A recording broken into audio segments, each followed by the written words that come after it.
All right, so we get into story time on how I got fired from being a flight attendant in September 2021. So yeah, I started being a flight attendant in July of 2019, and my career lasted a little over 2 years. Okay, so hired in July of 2019. Cool, enjoying the flight attendant life, loving the flight attendant life, single, no kids, no man, nothing. So outside was an understatement for me. So COVID hits around like March. So they start reducing the flying. Cool, they're reducing the flying. We still getting paid our hours to basically sit at home because there's nobody flying, or even if you would get called for reserve, it was probably 2 or 3 people on the planes. So closer to like June of 2020, they hit us up and was like, hey, we have to kind of, what is the word? I don't know.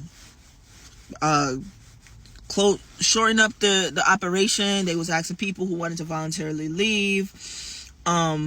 They were pulling flight attendants from certain bases that weren't getting, I guess, as much travel, and they were bringing them over to other bases. Unfortunately, I happened to be one of the flight attendants, so they ended up pulling the last, I believe, 90 flight attendants the last hired 90 flight attendants from JFK and LaGuardia. Ended up pulling us out of our base and giving us 4 options to choose from. It was Atlanta, Detroit, 3 options. I'm sorry, Atlanta, Detroit, and Cincinnati.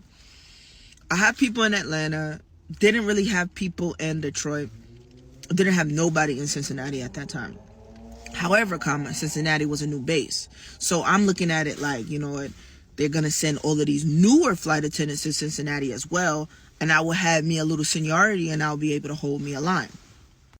Holding a line means that I will know exactly where I'm going, where I'm getting off, being opposed to being on reserve. Reserve, you don't know where you're going. They call you 2 to 3 hours before to be like, hey, Jewel, you got a 4-day trip, going boom, boom, boom, boom.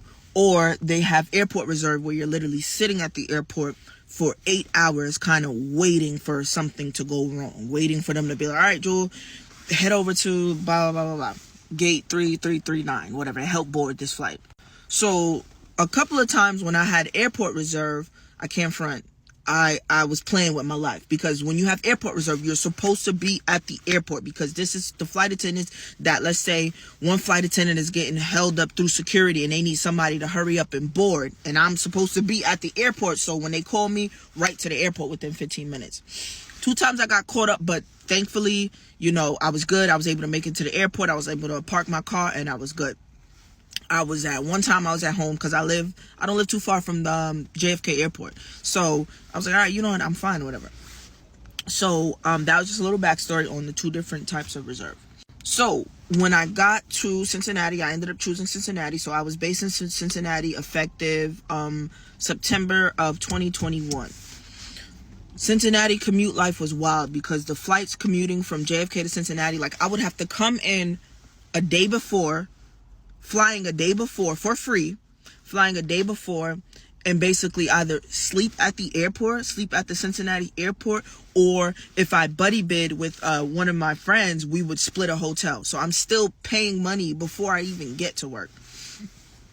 All right. Or again, like I said, you had the option to sleep in the crew room, but then after a while, people started snitching and they started putting papers saying no sleeping allowed, no overnight allowed, and they would put it in our little quiet room. We had a quiet room with like 3 or 4 little like recliner chairs. They would put it on each of the chair, and guess what I would do? I would move the sign out the way, take my little nap, and put the sign back in its respective place.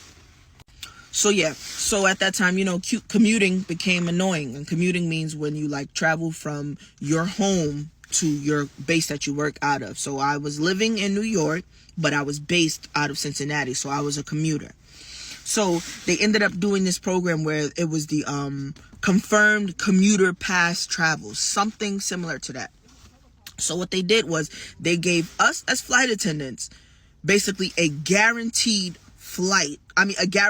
seat, because when you're a flight attendant, you fly standby. So you're like one of the last people to get on, because you get on if there's more room left, you know, so they take revenue before us.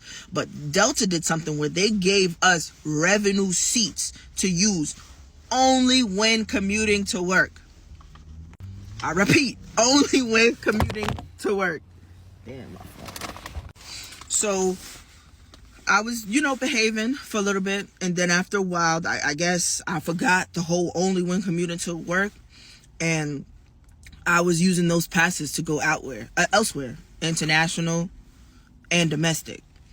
I was also calling off FMLA and flying and using Delta. I know, like an idiot. I know. I should have never flown Delta, because as a flight attendant, you can fly any other airline once you pass your probation, and you can pay the Z fare if it's international, or pay nothing if it's domestic.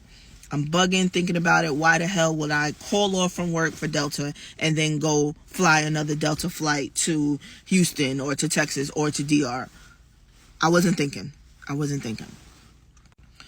So yeah. So one day I was in, where was I? I think I was in Houston. And I had marked off FMLA, but I had to fly back from Austin. No, I was in Killeen, and I had to fly back from Austin back home, but I called out FMLA at that time. I had called out FMLA. Again, flew Delta like an idiot.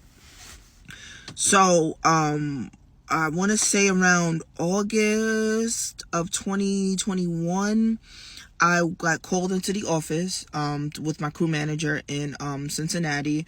I was scared as hell because I had to speak to the union. I was practicing. I'm like, damn, man, what I'm going to do?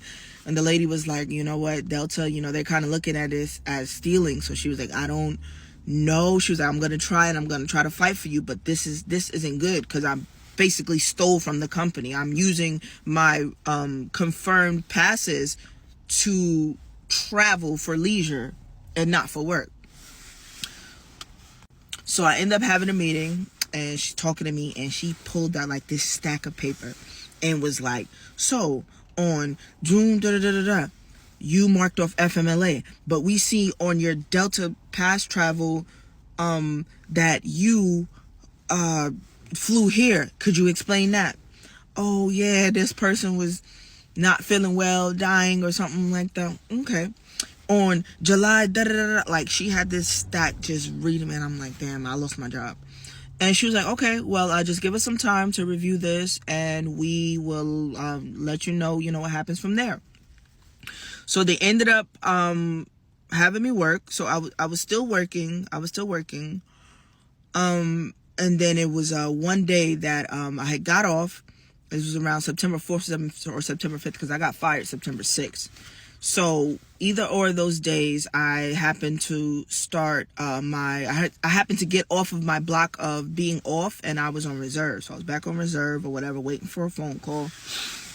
September 6th, I get a phone call, and it's, hey, Jewel, this is whatever, just calling to let you know we have decided to terminate you effective immediately. Please return all of your products back to the airport as soon as possible in order for your last paycheck to be released. And then 2 months after that, I got pregnant. Yeah, so I got fired in September, and then I got pregnant in November. And then something that's actually a little crazy about this, my mom, when I got fired, my mom was tight, because my mom loved traveling. Like, she freaking loved traveling. She got tight. She was like, well, I'm praying for God to settle you, because this is just ridiculous. Like, I've got fired from a couple jobs. I can't front. I got fired, all right? I've been fired at least 3-4 times from different jobs. And she was like, I'm praying for God to settle you, because this is just ridiculous. But, like, this is just ridiculous. You too big for that. And 2 months later, my ass was sat. You gotta watch the story time to see how that happened. But, yeah, been settled, sat, all of that since then. So, the prayers worked.